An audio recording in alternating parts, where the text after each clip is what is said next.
by closing all the primary and secondary schools.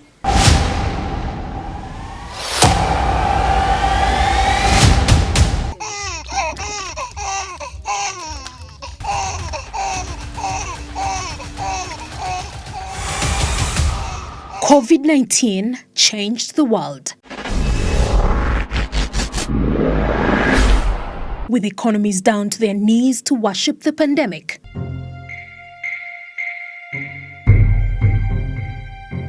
Panic and anxiety set in, with nations testing the might of their health systems through try and error.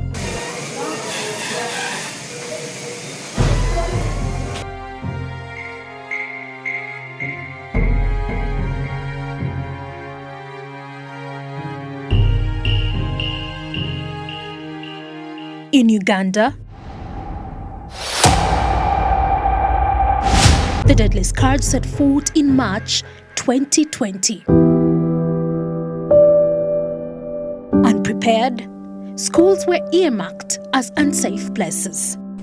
It is wise that we temporarily remove these concentration points by closing all the primary and secondary schools, pre-primary, as well as all the universities and tertiary institutions for 1 month, starting with Friday, the 20th of March, 2020, starting at midday.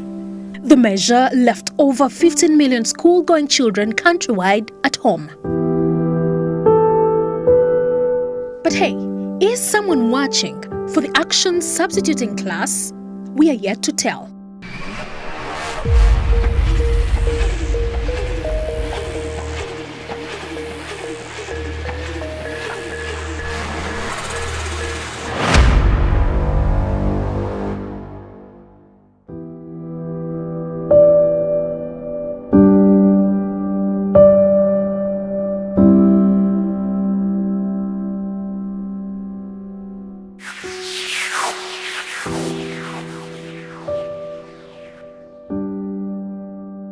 Busia district borders Uganda to Kenya. We interest ourselves in investigating to answer the above question.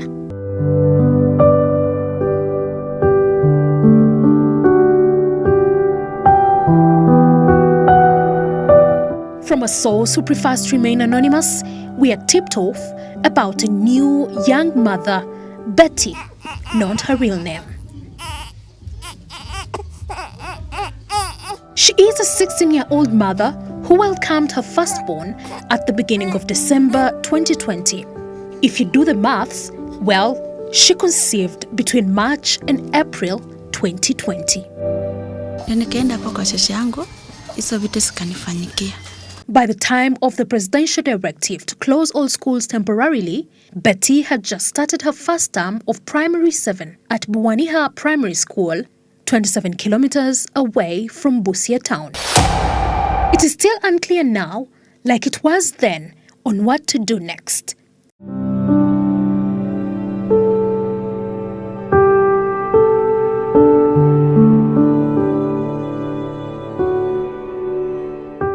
Betty's mother, Muwanguzi Evelyn, thought it wise to send her daughter to her sister's home where she could help out in housework, but just for a few weeks. Kati sister wange nagamba mukwano gwa sister wange nagamba jangu mwana yagira abera keno kunoni sesente kati yawo lockdown netuuka.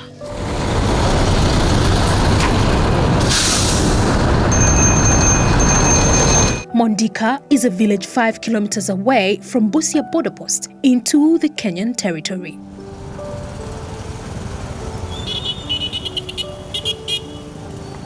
The school closure was followed by a nationwide lockdown with restricted movements, most especially cross-border movements.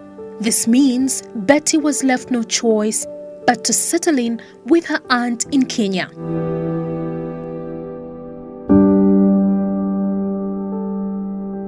As days followed nights, she made friends in the neighborhood.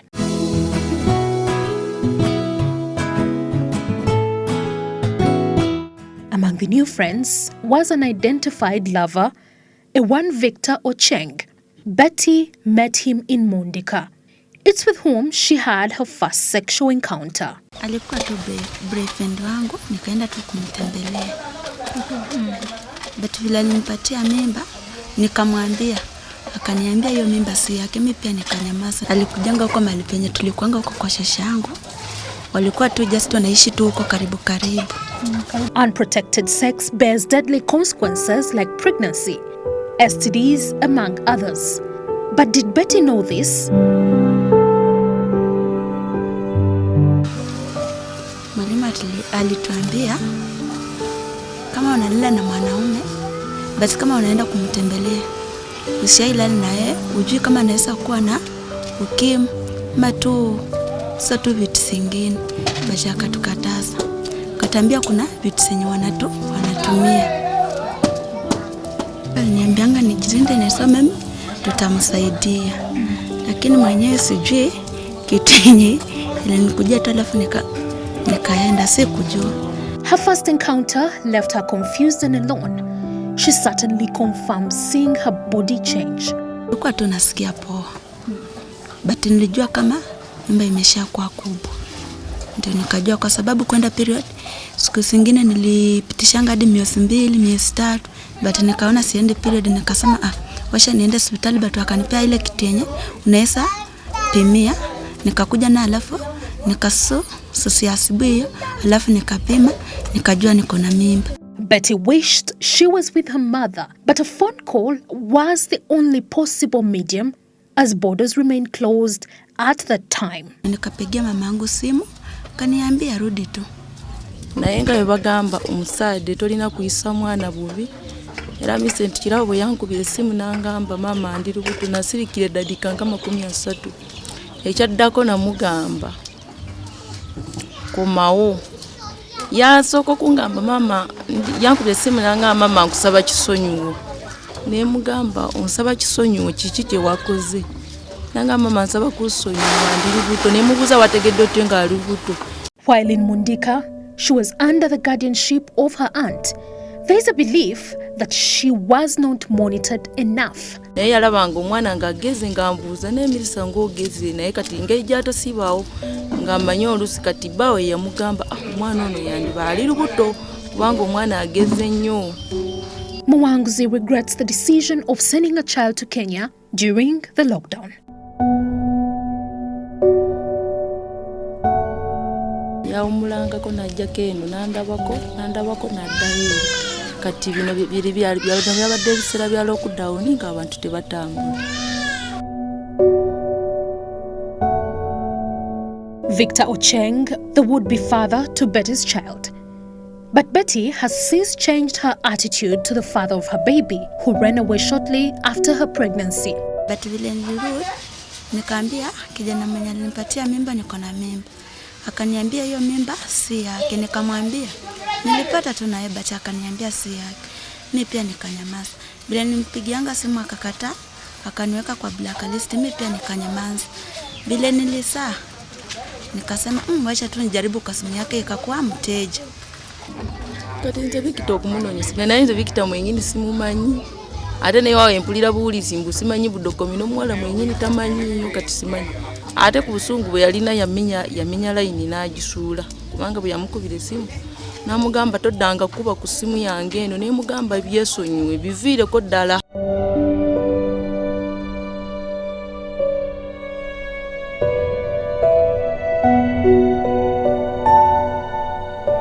School activities resumed for candidate classes in October 2020.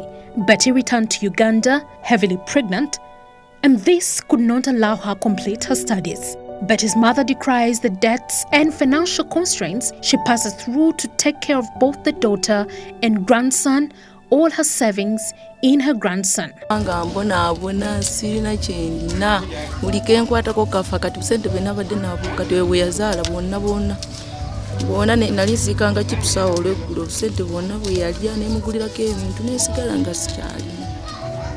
Hatuna saizi wanatudai tu pesa. Wanatudai pesa miezi 4. Kila mwezi tunalipanga mitalo 4 ya Uganda. That landlord pia alituambia kama tutaki kulipa pesa tutoke kwa nyumba zake. Basi pia tulikaa tu.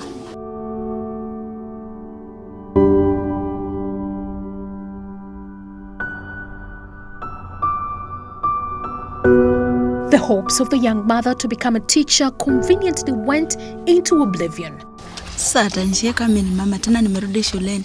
Ndio maana mimi pia naogopa. Nakona plan ya kwenda kosi salon. Bade nsaba nkwatire ko mwana angaddeyo okusomera asoma. Kubanga nze sirina kyendina kyensobola gamba nti ndina sirina.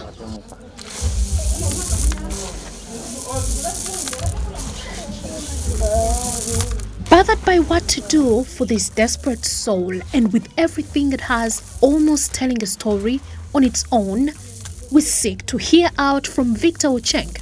And through our trusted source, we get his contact.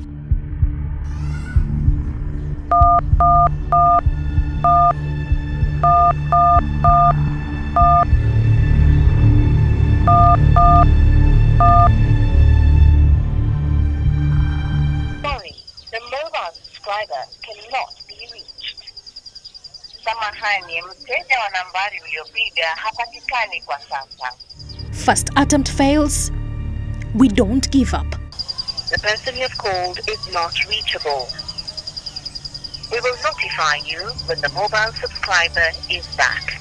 If you wish to leave a voice message, then please do so. We still don't succeed. As the sun set that evening, the team and I had made a decision to hunt Victor down the next day.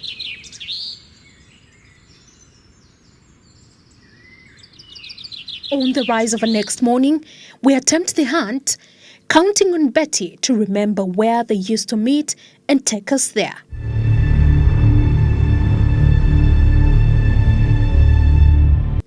We have to cross the border.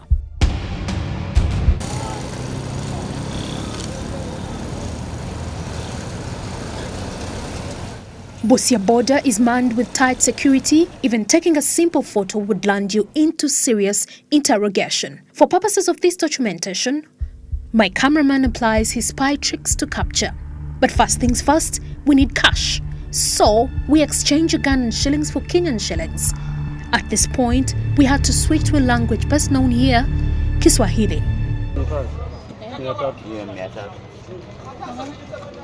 Hizo? Kupata za Kenya? 300 ya Kenya. Successfully enough, we managed to walk past the customs officers posing as local Busia dwellers who are up and about like any other. Inaweza kunishuka pale Mondika watu watatu. Nataka pesa ngapi? Hiyo mchukue tu shilingi 300. 300? Za Kigana nikupe ngapi? 10 ya Uganda. 10 ya Uganda. Si Mondika. Watu watatu. Hiyo nakosa nyingi.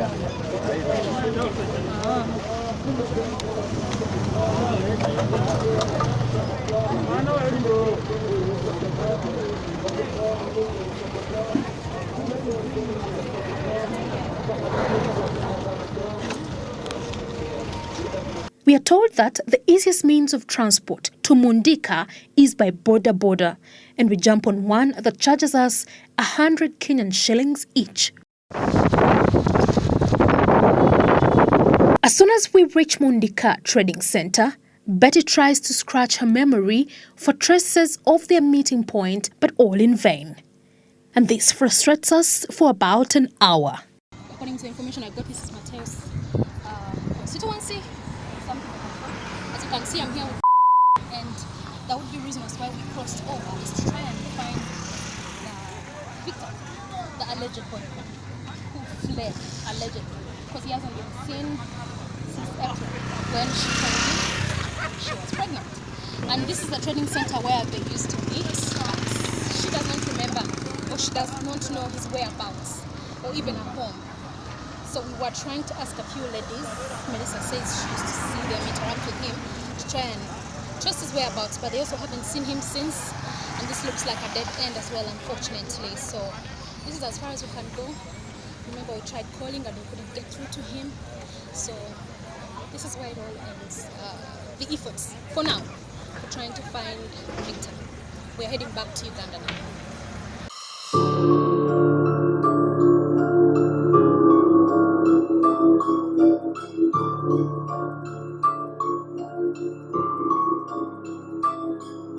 We now shift gears to assessing the compatibility of the approach to addressing the pandemic with sexual reproductive health and rights in this part of the country. Nanyama Bena, the acting district health officer of Busia, discloses that the teenage pregnancy prevalence levels in Busia rose drastically between the months of April to October from 29% against 25% nationwide, shooting to 31%.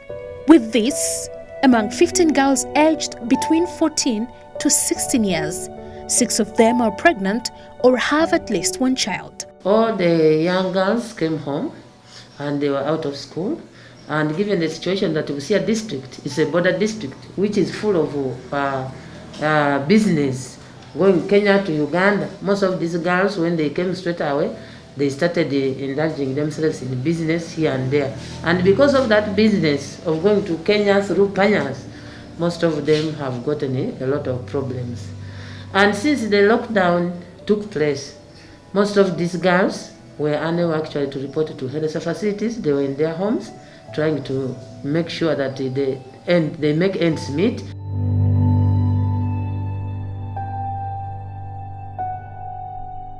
Eric Omondi is a team leader at Alliance for Sustainable Health and Wealth in Africa, ASHWA, an NGO rooted in issues of adolescent health in Busia. He faults the scientific means of communication that were relied on during the lockdown, leaving adolescents in remote areas without reliable information.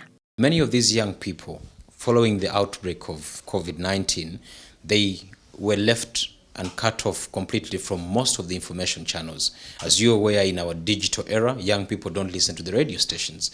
And I remember, you might remember that His Excellency was having broadcast messages on TV. Here in Busia, I don't know how many households you will find with the TV. So many people were not able to access information on TV. Many people can't access information on radio. They rely on peer-to-peer, door-to-door kind of messaging. But with the lockdown measures, with the curfews, there was no way you could congregate. There was no way you could move to share this information. So with the lack of information, they had every choice they had to make right at their hands. So they were responsible for whatever action they wanted to make at that time without anyone guarding or anyone correcting them. Namanya acknowledges the fact that the rate of school dropouts is yet to shoot so high in Busia due to teenage pregnancies and other effects of the widened SRHR gap in the border districts. They, however, have a plan to ensure that after giving birth, teenagers return to school promptly. There are many girls who are pregnant but they are candidates. And now we are now saying, education officer, how are we going to deal with these girls? But already teachers are sensitized. They have said any girl who is pregnant and is going to do exams, P7, he should be allowed to do the what? Hey, not to be chased away. But we want to engage them further to talk about these things of teenage pregnancy. It is not a chance gone, but a chance can be given to you and you make something productive. Main Focus Nursery and Primary School, located in Busia, is another area of focus.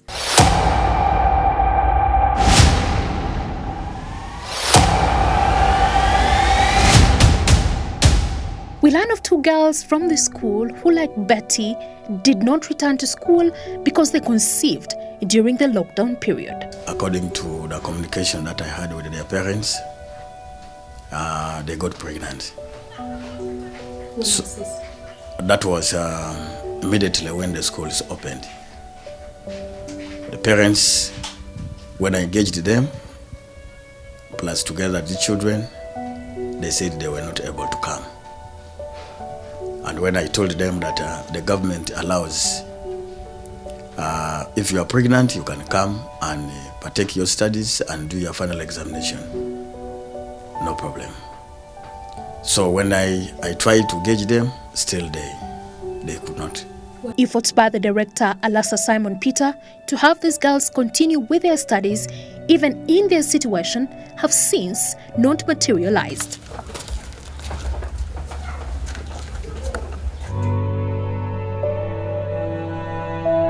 It is January 2021, and in Uganda, the continuing students are still stuck at home. And with the discussions coming from government, seems like it will be so for another 3 months. Now, this only clarifies that there are many Bettys out there, and these are adolescents that are still suffering the effects of how government is responding to the pandemic. This only shows and leaves us with a question of who is accountable. For Smart 24 TV, I'm Madrin Nabukera.